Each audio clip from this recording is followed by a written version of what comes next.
Well, good morning, everybody. Good morning. Great to be with you all. I'm actually starting to record these because we have a few folks that can't join us on Sunday mornings and want to be able to see it. So I'm going to be posting those on YouTube so that they'll be able to, they're not going to see you. They're just going to see me.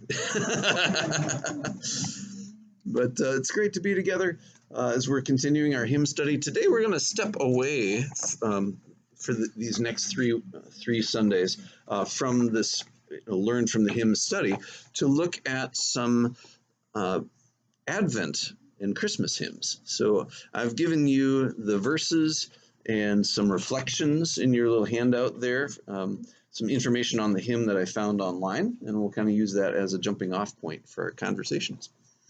So today we're going to look at O Come, Emmanuel. And it's originally a Latin hymn, Veni, Veni, Emmanuel. I also have extra copies of the previous weeks up here as well, in case any of you missed one of the weeks that we have already covered. This Latin hymn, we have no idea who wrote it, but it's been translated into English for us, and it's kind of like a prayer. Both for the first and the second coming of Christ. It makes us think about the longing of old Israel for the first coming of the Messiah, and it goes beyond that by longing for for Jesus to return, to kind of bring to completion the history of redemption. So in the weeks leading up to Christmas, we're kind of putting ourselves in the shoes of Zechariah and Elizabeth and Simeon and all of the faithful ones who came before Jesus, and we're looking forward to his arrival. As John Piper writes in his little devotional, we ponder the promises, we strain to see the dawn of salvation, but we know that when it comes, the waiting will not be over. When Emmanuel arrives, when the day spring rises, we learn that redemption has only begun. Jesus has shed his blood, he's paid our debts, he's purchased our forgiveness.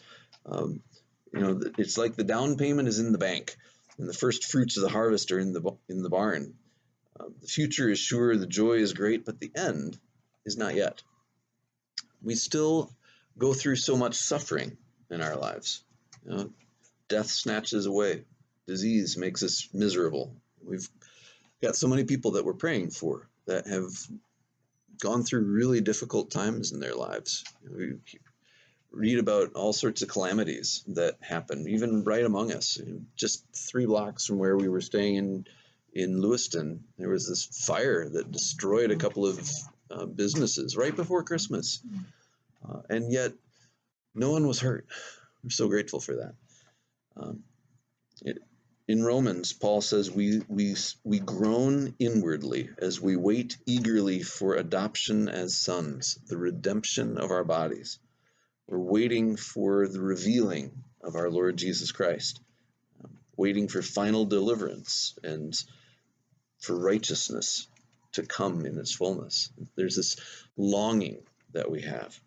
So this tune is, the tune of O Come, Emmanuel is not this exuberant joy to the world, or hark the herald angels sing, glory to the newborn King. It's got this more plaintive, longing kind of mood to it, which really matches the mood of the song, because it's longing, aching, yearning, hoping. John Piper points out that the Christian life oscillates, goes back and forth between these two poles, the overflowing joy of the already and the tearful yearning of the not yet. We're in the middle of both of those in this life. We are, as Paul says in 2 Corinthians, sorrowful yet always rejoicing. So it's good to have Christmas carols that capture both dimensions of our life. So, as we're moving toward Christmas, the holidays can be one of the most difficult times of year for people because we're used to getting together with family and friends, and there's all this joy and excitement around us, and yet if we've lost someone, you know, uh, somebody in the congregation recently told me that she's been keeping track and she's lost 23 people that she knew and loved this year. That's a lot of grief over the course of a year, whether family, friends, people that she knows from work. That's a lot of grief to go through in 1 year. And so, it's Advent is not all jolly and jingle bells. There's pain and sorrow too. During Advent, John Piper wrote that close to 4 million people will die during Advent. 500,000 of those will be children. It's like 105 people a minute that die across the world. And a lot of them we don't even know about. So it's a wonderful thing that Christmas carols are written for the real world of sorrowful joy, as well as exuberant joy. So, O come, Emmanuel is one of them. That word "O" at the beginning is kind of this word of longing. It's just every verse. O come, Emmanuel. O come, Rod of Jesse. O come, Dayspring. O come, Key of David. O come, Desire of Nations. It's this longing. This carol has a whole bunch of different names for Jesus, and every name for Jesus is full of hope. Emmanuel. So this is on like page 3 of your handout there. Emmanuel is from Isaiah 8, and what does it mean? God with us, exactly. Rod of Jesse, that's from Isaiah 11, that he's springing up from a dead stump, freeing his people by death and resurrection. Dayspring, that's from Luke 1:78, the dawn of God's kingdom, the light of the world. The Key of David, that's from Isaiah 22. He opens the door, rescues us from hell, locks the door behind it, unlocks the door of heaven, brings us home. And then Desire of Nations, that's from Haggai 2, who draws the ransomed from every people and makes them into a kingdom of peace. So every verse of this song kind of reaches into our hearts and draws us up in faith to see the hope that we have in Christ. And there's this refrain after every verse: rejoice, rejoice, Emmanuel shall come to thee, O Israel. So we're left confident, but still crying out, O come, Emmanuel. Tim, you want to share some of the stuff musically from this? Well, yeah, would you like to sing the first verse? We did not do that. Yeah, let's do that. Let's do that. I'll got it right on your front page. Refrain real quick here.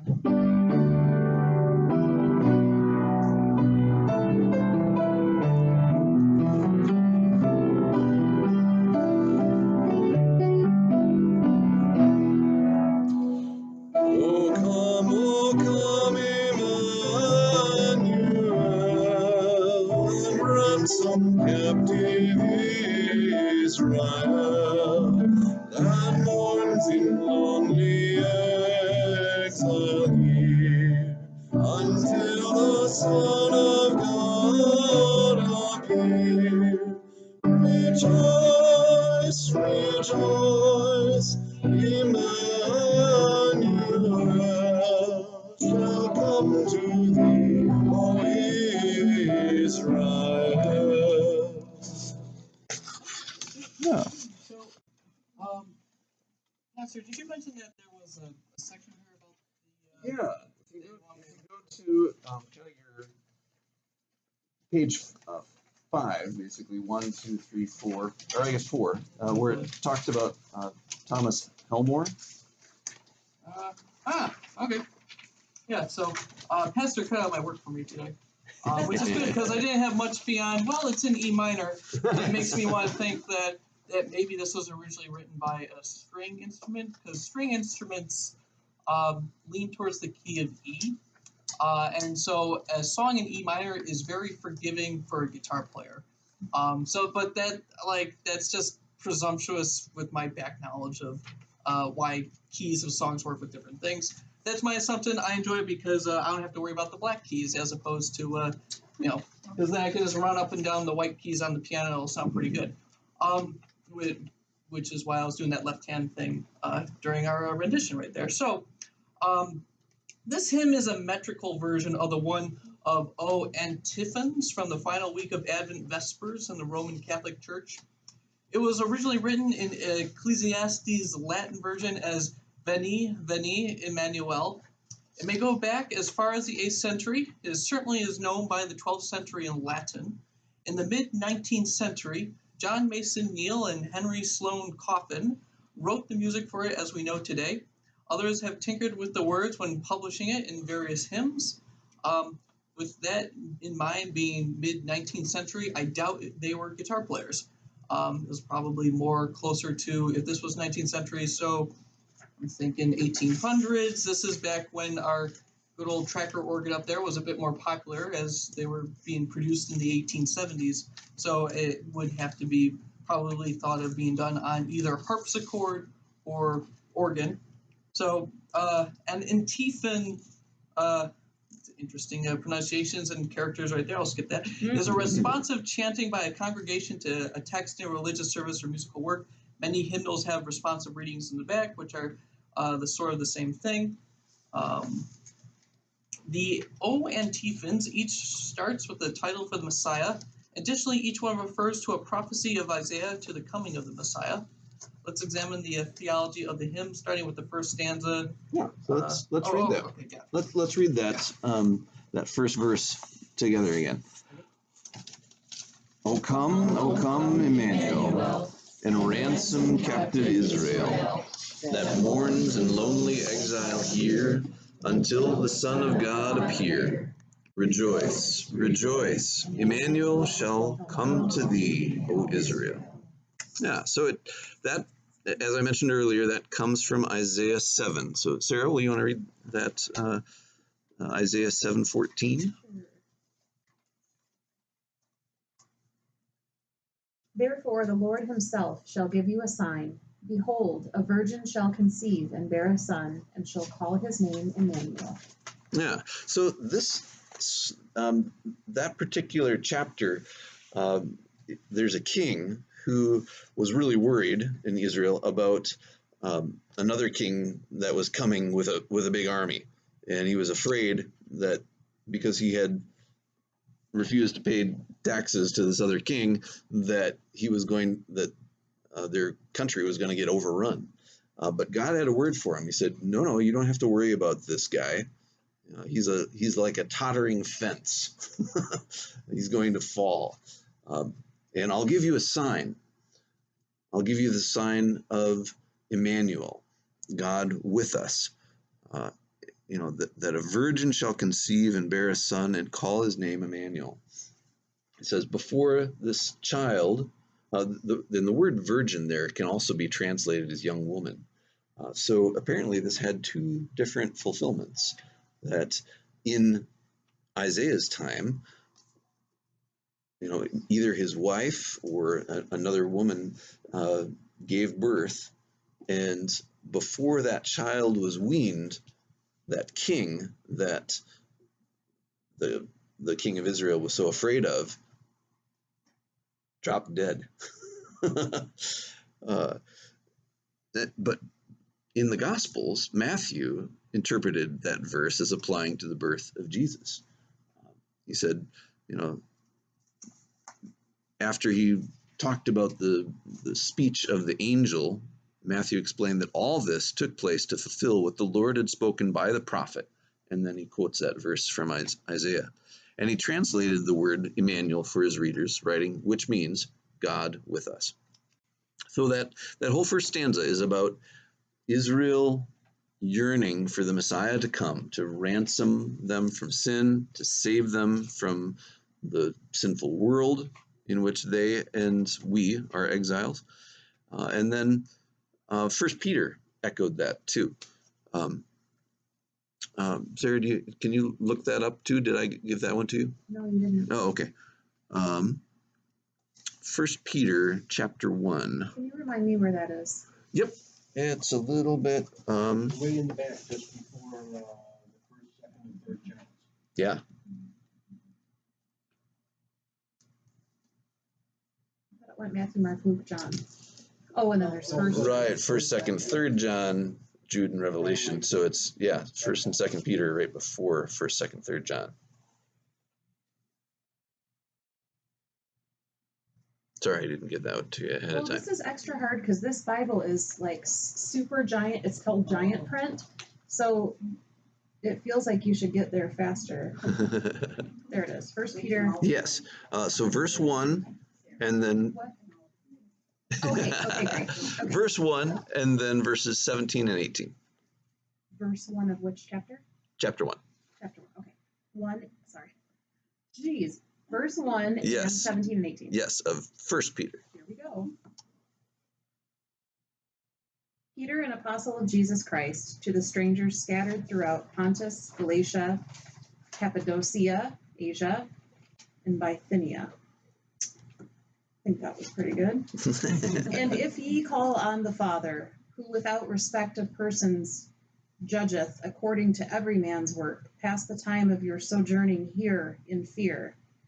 For as much as ye know that ye were not redeemed with corruptible things, as silver and gold, from your vain conversation received by tradition from your fathers. Nice job reading from King James. So he talks about, so he addressed that first letter to the elect exiles.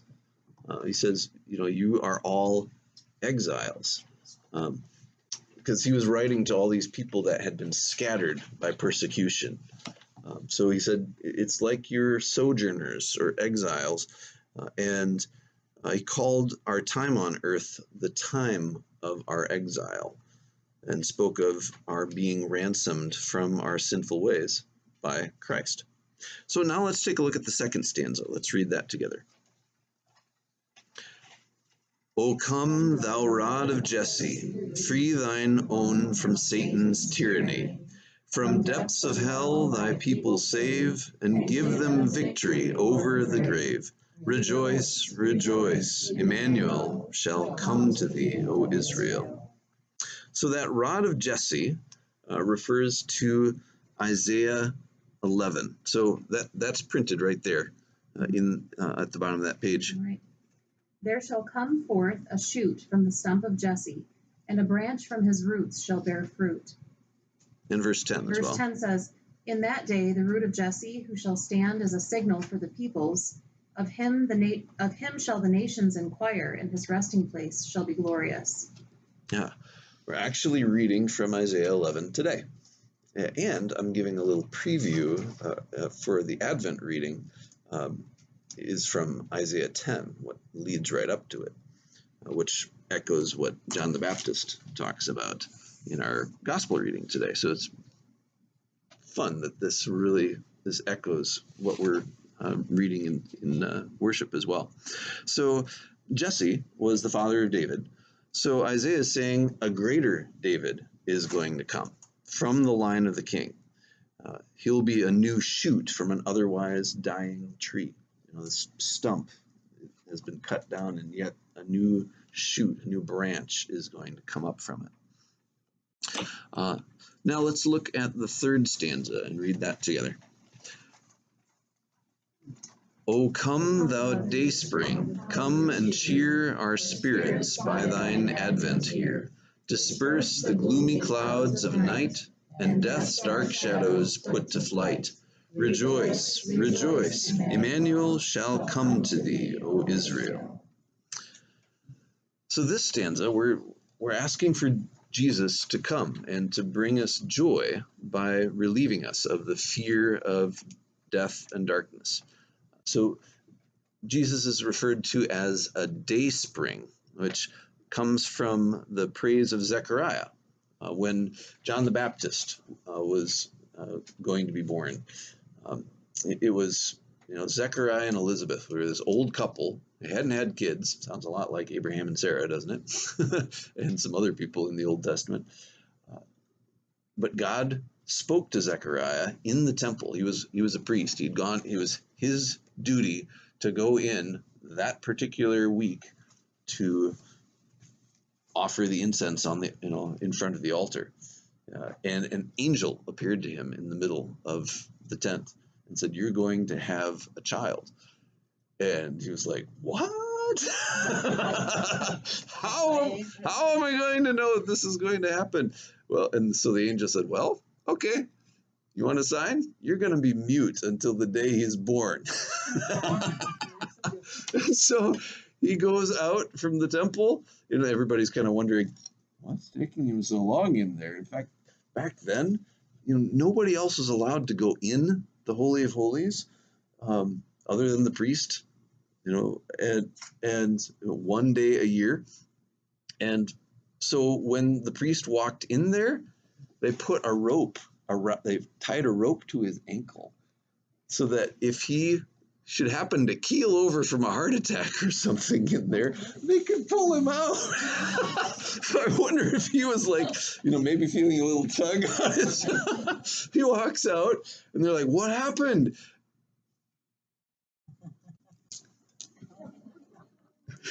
Can you imagine? And then he had to go home, talk to his wife, who's as old as he is, and explain, "We're going to have a baby?" Pictionary game, yeah. It's like, yeah. So yeah, he probably was able to write too. So 9 months goes by, their baby's born, and they're saying, okay, let's give him a name. Let's call him Zechariah after his dad. And Zechariah's, "What do you want it to be?" He takes out a whatever writing pen, instrument they had back then, and wrote, "His name is John," because that's what the angel had said. And as soon as he had written that, he could talk.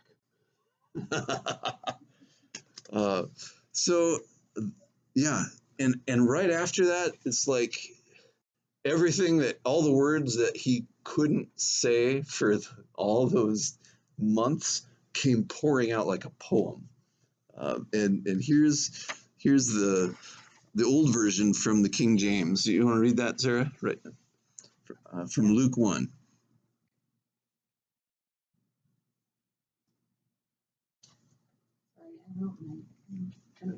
To give knowledge of salvation unto his people by the remission of their sins, through the tender mercy of our God, whereby the day spring from on high has visited us, to give light to them that sit in darkness and in the shadow of death, to guide our feet into the way of peace. So yeah, the English Standard Version rephrases, instead of day spring, it calls him sunrise visiting us. New International Version uses the rising sun, the New American Standard, sunrise. So the idea is Jesus is the light that dispels the darkness of our fear. How many of you are afraid of the dark? We were walking by the what's the name of that old? Yeah, the Frontier House in Lewiston. I hear that it used to be a McDonald's for quite a while, and now there's. And I've heard that it had been. So it's this long-standing old house, or it used to be like a hotel or something like that back in the day, and now they're remodeling it. They're going to turn it into Airbnb and a whole bunch of different things in there. And Sarah, We looked at walked this. by at night with the dog. Yeah. And it was dark, and I said, honey, would you be scared? Because he's just not scared. I'm a fraidy cat and he's not. I said, would you be scared to just walk in there right now and just like walk up the stairs? Well, now I know there's not stairs. Yes, last night I peeked in there and you can see The stairway's the gone. upstairs, but there's no stairway right now. But anyway, he said, well, I might be scared to walk in and walk up the stairs thinking they might not hold my weight, and I might get hurt.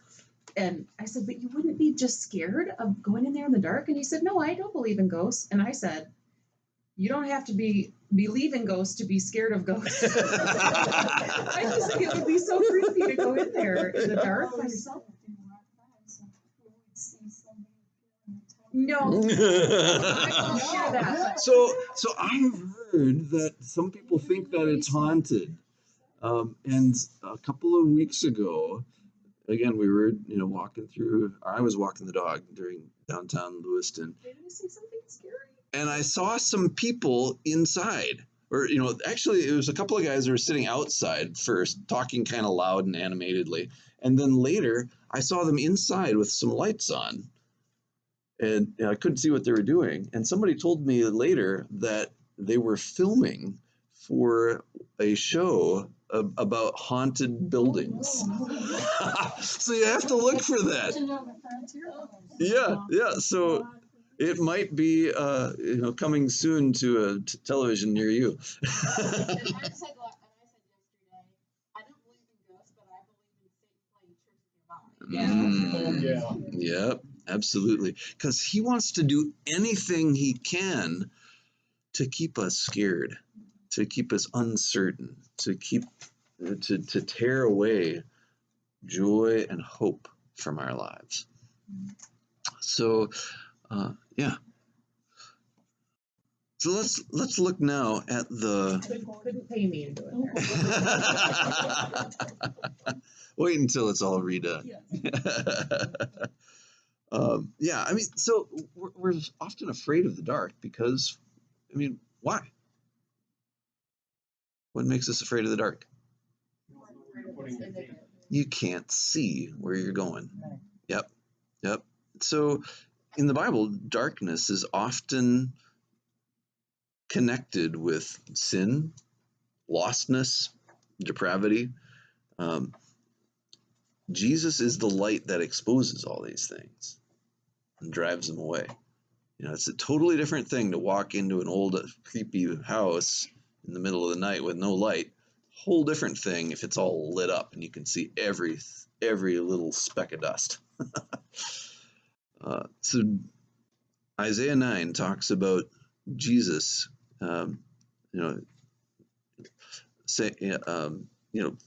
foretelling, and it says, the people living in darkness have seen a great light.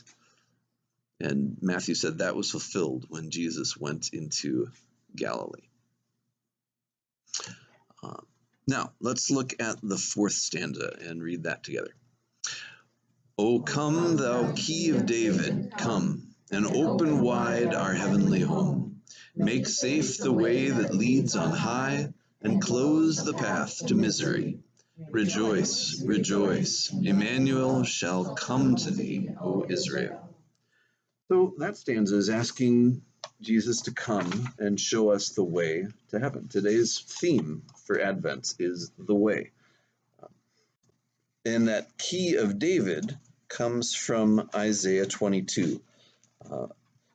God appointed a new man to be the steward of the house of David at that time. And God said that he would place on his shoulder the key of the house of David. He shall open and none shall shut, and he shall shut and none shall open. So basically, the steward is going to be making binding decisions for the house of David. He had full authority to do so. So this hymn is asking Christ to unlock the door of heaven for us and to keep us safe or secure in it. Jesus said, "You have given the Son of Man authority over all flesh to give eternal life to all whom you have given him." And in John 6, he says, "And this is the will of him who sent me, that I should lose nothing of all that he has given me, but raise them up on the last day." So that's the promise that we have of resurrection, new life in the new creation. Let's read that last verse together. O come, the Lord of might, who to thy tribes on Sinai's height in ancient times didst give the law in cloud and majesty and awe. Rejoice, rejoice, Emmanuel shall come to thee, O Israel. So that's kind of like naming the Trinity there. Uh, Lord of might, who on thy tribes on Sinai's height, so that's on top of Mount Sinai. What do you remember about Mount Sinai? Yeah, and when was that? When did that happen? In Exodus? In Exodus. And do you know what the word Exodus means? Leaving out? Yeah, actually, well, so exit means out. Yep. And hodos in Hebrew means the way. So it's the way out. So what was the way out of Exodus all about? They were going out of Egypt, exactly, out of slavery, out of death. So God rescued them from all that. They'd been slaves in Egypt for 400 years, and God brought that to an end. He sent Moses, sent these 10 plagues, kept hardening Pharaoh's heart so that it just kind of heaped everything up until, what was that last plague? Right. The firstborn of every family and even the animals in Egypt died. But what protected the Israelites? The blood of a spotless lamb. And what did they do? They put it on the doorpost. So you can think of it this way, that they put blood on the up here on the lintel, and they put it on the doorposts as well. And if you splash a whole bunch of blood right there, where's it going to end up? Dripping down. Yeah. What does that make? The cross. Isn't that interesting? Thousands of years before a cross was even invented, they basically traced a cross on each of their doors. That Jesus gave his blood as the true Passover lamb who takes away, who delivers us from death and takes away our sin. Because that's what the Passover lamb represented, was God saving them from death and covering their sins. And we would think of it kind of strange that, because what they would do is they would drain the blood from this lamb that they had sacrificed. They put it on the doorposts, back then. But then for the generations after that, the priest on the Day of Atonement would take the blood of the lamb and go into the holy place and sprinkle the blood all around the Holy of Holies to cleanse it. Now that seems weird to us. You think you put blood on something, doesn't that make it kind of gross? But this is more of a symbolic representation, because they believed back then that the blood was the life of an animal. Because the way that they would kill the animal is they would cut its throat and then drain all of its blood. If you get a wound and you bleed out, what happens to you? You die. So they figured the life is in the blood. And so sin, one way of thinking about sin is it's kind of like graffiti.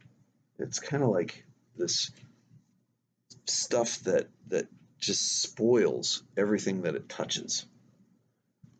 And so to cover over the graffiti, the death, the destruction that we have done, the symbolic act that the high priest did every year was to sprinkle the blood all around the Holy of Holies. So it's like the life of the animal, this pure, innocent animal, covers over and gets rid of, cleanses the sin that pollutes the world, the environment. So Jesus came to fulfill that, through his blood. There's so many old hymns that, there's power in the blood. There is a fountain of blood. Well, it seems a little gross, but it makes sense to people who had been sacrificing animals for generations to deal with the sin in their lives. And God told them to do the sacrifice. Yeah, exactly. Because it was a way, that was a common thing for people to make sacrifices in all sorts of different cultures, slaughter animals and so forth. But it wasn't something that they were doing to try and appease God. It was God giving them a way of knowing that their sin was taken care of, that they could here's a ritual that you'll understand, that connects with what you're used to doing for other religions, but now you're gonna use this in such a way that it's a gift from me. It's not something that you're giving to me. It's something that I am giving to you so that you can know that you are right with me, that your sin's been covered over and taken care of. But then it also pointed ahead to Jesus, who is the Passover lamb, who gives his life for the sins of the world. Yeah, so, O come, the Lord of might, who to thy tribes on Sinai's height in ancient times did give the law. So they'd come out of Egypt. They had sacrificed the lamb. They'd put the blood on the doorposts. They were saved from death. They were rescued from their sin. They were rescued from slavery. God brought them out into the wilderness, and what was the very first thing that they did? Yeah, they started complaining. They started arguing. They wanted to go back to Egypt. Yeah. They ended up bringing down all sorts of problems on themselves. But God brought them, complaining group of people that they were, to Mount Sinai. And there he made a new covenant with them. Moses went up on the mountain. And what did he get up on top of the mountain? The Ten Commandments and all the other laws. The Ten Commandments were kind of the heart of the law. And really, if you think about it, in the sanctuary, if you're looking up at the front, on the right side, way up above in the paintings, there's a thing of the Ten Commandments. Yeah. Now, if we were going to just write 10 commandments, how many would we put on each tablet? 5 and 5. That would kind of make sense. But you'll notice when you go into church that up there it's 3 and the other 7. You know why? It's 3 and 7 are the godly numbers. Oh, that's interesting. I hadn't thought of that. 3 is like the Trinity.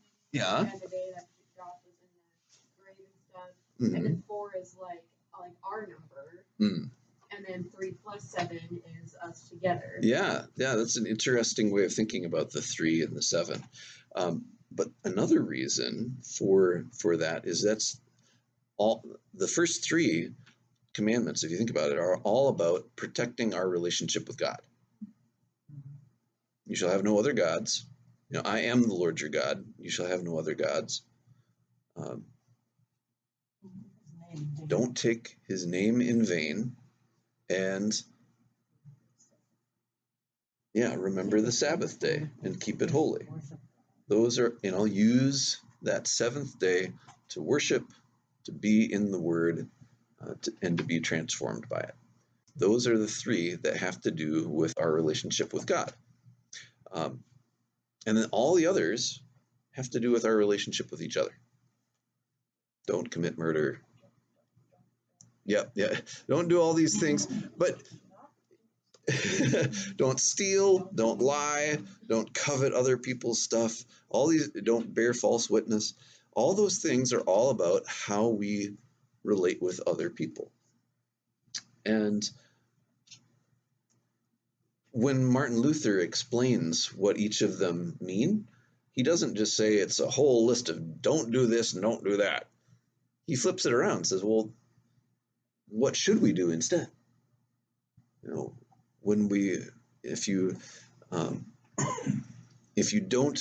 aren't supposed to kill, okay, then we should also not harm our neighbor in any way, but instead help and support him in everything. He flips it around. He says, what's the positive side of each of these commandments? What is God telling us to do? Not just what is he telling us not to do. So I was really, pleased to see that there's the 3 and the other 7 up on that painting. Now, some translations in the Bible, they're not numbered. And it actually looks like there's maybe 11, because the first commandment has, you shall have no other gods. And then there's another one right below it that says you shall not make any graven images or any idols. And so some people have that as 2 different commandments. Have no other gods and make no other idols. Martin Luther put those together. And so then when he got to the end, instead of just one command for coveting, he saw, well, it actually looks like there's 2 commandments for coveting. You shall not covet your neighbor's wife. So essentially or slaves, so don't covet other people's relationships, and you shall not covet your neighbor's house or donkeys or all their stuff. Yeah. So Luther has it as 2 commandments about coveting. Other people have 2 commandments about honoring God and having no other gods. However you number them. The commandments are all about protecting our relationships with God and with each other. So that last verse is talking about, God gave the commands to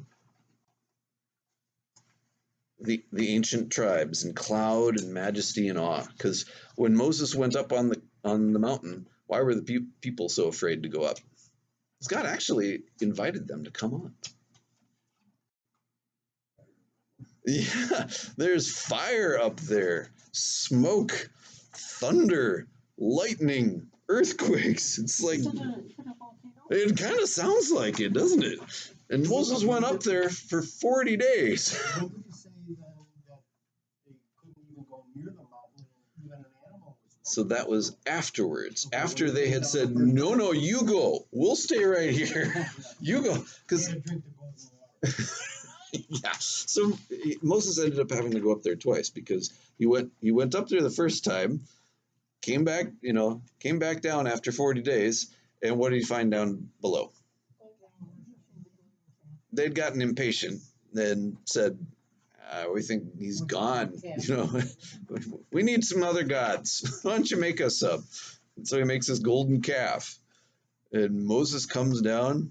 He's so mad. He breaks all 10 commandments at once. Yeah. Her. And him. Very good. I do too. So God, Moses took the commandments that he'd just broken and took the golden calf and ground that to powder and then put it in water and made all the people drink it. So where did the golden calf end up? In the latrine. But in this verse, he's saying, O come, thou Lord of might, who to thy tribes on Sinai's height in ancient times did give the law in cloud and majesty and awe. So he's basically saying Jesus was the one who handed the the commandments to Moses. He was there with him. And God's glory and cloud and majesty, that's a picture of the Holy Spirit. So it's kind of a 3-in-1 way of talking about God in this last verse. And then, of course, each stanza has this 2-line refrain calling for God's people to rejoice at the coming of Emmanuel, the one who is God with us. Because the very end of Matthew, Jesus says, "Behold, I am with you to the very end of the age." So, in the midst of all the stuff that goes on at Christmas, the most important thing is to rejoice that Christ has come, is with us, and is coming again. Rejoice this week. God is with you. So, now we're going to watch a modern version of this song by a group called For King and Country. Our kids and our family has seen them in concert a couple of times. They have a whole Christmas concert that they do, and this is one of the songs that they do. So if you're watching this online, you won't be able to see it here, but you can just pull that up by Googling For King and Country. O come Emmanuel.